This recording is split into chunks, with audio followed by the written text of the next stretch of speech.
Yes, guys, back in the hot seat here today in Mexico City after my most recent trips to Monterrey and Torreon. If you haven't seen those videos, go and check them out. But both of those were absolutely incredible. And on that topic, a massive thank you. And you'll be hearing this a lot. I'm incredibly grateful for all of the love and support that you guys have shown on my most recent videos, going to watch Tigres and in Santos Laguna.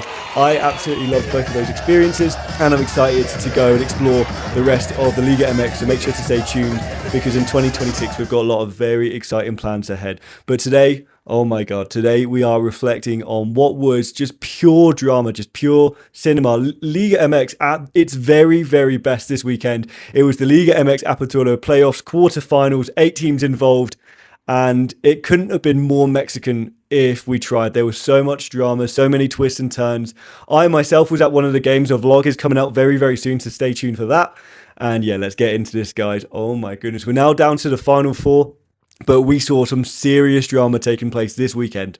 Okay, guys, so let's get into it. And we have to start with that game between Club America and Monterrey. I mean, how on earth Club America threw that away? I mean, in the first leg, they lost 2-0. But because they finished higher in the regular season, it meant that all they needed to do was win 2-0 back here in Mexico City to qualify for the semi-finals, and they were 2-0 up. They had an incredible first half. They were dominating that game against Monterrey, and Monterrey get a man sent off, so it looks even more so like that they are going to go on and win that tie. And then in the 93rd minute, for Sergio Ramos, it had to be the 93rd minute, but yeah, in the 93rd minute, Germán Berterame, the talisman of Monterrey, he's given time and space in the box to arrive late, and it's a bullet header. There's no discredit for the header. It's an absolutely wonderful header from Germán Berterame. But how on earth Club America that deep into the game, when they've controlled it, they've looked very comfortable throughout the game, how they can give him that time and space to arrive and get onto the ball and score that goal is unbelievable. Just for that moment alone, regardless of how well they played for the rest of the game, they didn't deserve to qualify for the semi-finals, because you can't give a player like that space in the box.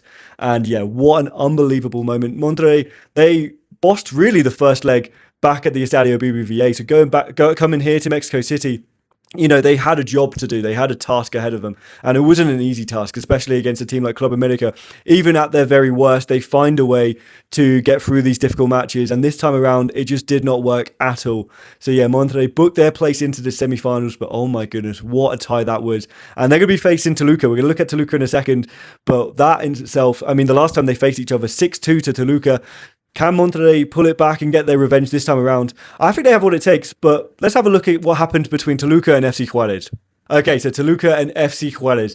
I kind of felt like Juarez had a chance in this tie. I mean, it's their first ever time reaching the playoffs proper. They are massively underdogs in this tie. You just felt like they were going to give something in this. And in the first leg, they went 1-0 up back in their home game, back in the first tie.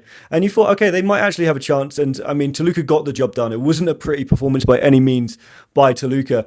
But they got the job done, and that is what, you know, champions do. They're the reigning champions. They were first, the number 1 seed going into the playoffs, and they got the job done. So coming back to Toluca when they played each other this weekend in the second leg, anything could have happened, but it must have been just one of the driest. Comparing to the 3 other games, it was just such a dry, dull game. And Toluca, they got the job done. It wasn't really the type of performance we have come to expect from Toluca.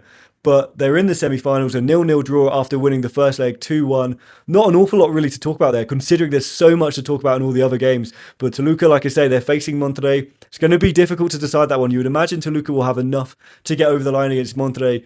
But both of those 2 games in the semi-finals, they are going to be entertaining to say the least. Okay, so we then had Tijuana against Tigres. I mean, this was just a spectacular tie. The first leg, I mean, it was a shock to everybody. 3-0 to Tijuana. I don't think anybody would have seen that coming. And rightfully so, Los Xolos have been given a lot of high praise. I mean, the way that they've conducted themselves this entire season, the way that they managed to reach the playoffs itself, and then going on to beat Tigres 3-0, and this isn't just any old Tigres team. This is a Tigres team that has been in top form towards the end of the regular season. You know, a lot of people were expecting them to go deep into this playoffs as well. So to see them lose the very opening game of the postseason 3-0 to a team that they were heavily expected to beat quite comfortably was a huge, huge shock. But the Tigres that we kind of know and have come to expect in recent times, they showed what they're all about in the second leg. I mean, they're 3-0 down. They know that they need to win by at least 3 goals in the second leg to stand any kind of chance of qualifying for the semi-finals. And not only do they score 3 goals, they don't even score 4 goals, but they score 5 goals. I think Tigres are one of the best, if not the best, attacking team in the entire league at the moment. They are so exciting. I mean, from my experience, and to all you Tigres fans watching this right now, a massive thank you for all the love you've shown on my vlog when I went to El Volcan. But they're a very, very exciting team to watch. I mean, they've got so much talent in all sorts of different positions at the moment, and they're going to cause a lot of problems to a lot of teams. Not just for the rest of this campaign, but in next season's campaigns as well. They're going to cause a lot of problems. They won 5-0 in the second leg. There is a little bit of concern defensively. I mean, the fact they conceded 3 goals to a Tier 1 side that isn't exactly known for its attacking prowess is a bit of a concern, but it doesn't matter. Tigres are in the semi-final, they're in the Final Four, and they're going to be facing Cruz Azul, a team that I'm going to be talking about right this second. Okay, so Cruz Azul against Chivas was the final, or the last quarterfinal matchup that we got to see this weekend, and boy did it live up to expectations. The first leg ended 0-0, and you're kind of thinking, okay, I don't know if this one's going to be very good, but within the first 15 minutes, and I will say a spoiler alert, I was at the game. A vlog is going to be coming out very, very soon, and I can't wait to show that to you guys.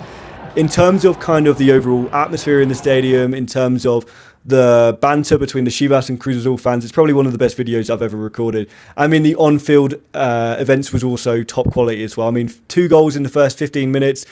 Cruz Azul were terrible in that first half. I mean, if you ask anybody in that stadium in the first half who they think is going to qualify for the semi-finals, I reckon 95% of them would have said Chivas, because they were playing so much better. They've got so many young, exciting players that they just came out to play in that first half, and they controlled so much of it. It was 2-1 at half-time to Chivas, but in reality it could have been 3 or 4-1 to Chivas, because they were just so far better. But even at half-time I was thinking, you know, Cruz Azul, they've been through this before. They lost in the final recently. They lost in the semi-final. And the players that lost in both of those are very similar to the players they've got now. And you just kind of thought, well, they've got the experience. They know how to get through these difficult games. And even though they're not playing very well and probably don't deserve to qualify, I just felt like Cruz Azul, they had something to be able to get over the line. And that's exactly what they did. They had help in hand from Javier Hernandez, Chicharito. I mean, brother, what are you doing? Honestly, I feel sorry for Chivas fans, because they deserved it. They deserved to go through. In terms of the atmosphere in the stadium, Chivas fans brought it as well. They brought the noise. They gave everything they could, both on and off the pitch. They gave everything. And I mean, Javier Hernandez, what are you doing? That was terrible. I mean, what I will say is that there was a few minutes of waiting before he took that penalty, and you thought maybe the nerves was getting to him. You know, it's his boyhood club. He's getting older. There's probably not an awful lot left in him to be able to give to Chivas. And yeah, it was a terrible effort. It just skied over the bar. And from there, it was pretty obvious that Cruz Azul were going to go on and win it. Not just the tie, that they were going to win the game as well. That, you know, from that point, Chivas were going to throw everything forward. And that's exactly what they did. And yeah, Cruz Azul were able to capitalise and then score that ultimately winning goal. They were already going to qualify because they were higher in the regular season. They were the higher seed. And as it doesn't go to extra time and penalties, they had that advantage. But yeah, a massive shame for Chivas. But what I will say is that Chivas next season in the Clausura, they're going to be a huge problem. They're going to learn from this. They're going to learn from this experience, and I think they're going to be a lot better. They started the Apertura really, really badly, and then they got better as the season progressed, and they just about got themselves into an automatic playoff position. But going into next season, they're going to be a huge problem. So look out for Chivas. But for Cruz Azul, they're in the Final Four. What's going to happen between them and Tigres? I don't know, because you've got 2 very, very different teams. You have a Tigres team that is very free-flowing. It's very dynamic, exciting going forward. But I think Cruz Azul are much more well-drilled. I think defensively they are much better organised. I think if they can handle the pressure, handle the nerves of the occasion, that they're going to cause Tigres a lot of problems. But for Tigres, like I say, they're a fun team. You know, they lost 3-0 in the first leg to T1, and they still managed to qualify, scoring 5 goals in the second leg. So who knows what's going to happen. My early predictions for the 2 semi-finals. So we have Monterrey and Toluca. I think Toluca are just about going to edge it. It's going to be very, very close. The last time they played each other, it ended 6-2 to Toluca. But having watched that game, it wasn't really a 6-2 game. I felt that Monterrey were very hard done by on that occasion, and they'll be looking for revenge.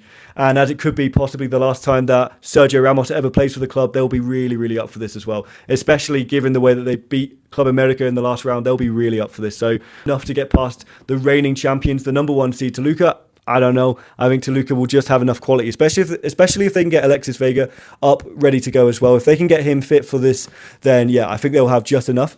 And for Tigres against Cruz Azul, this one is going to be very, very tight. It's super hard to decide who's going to win that tie.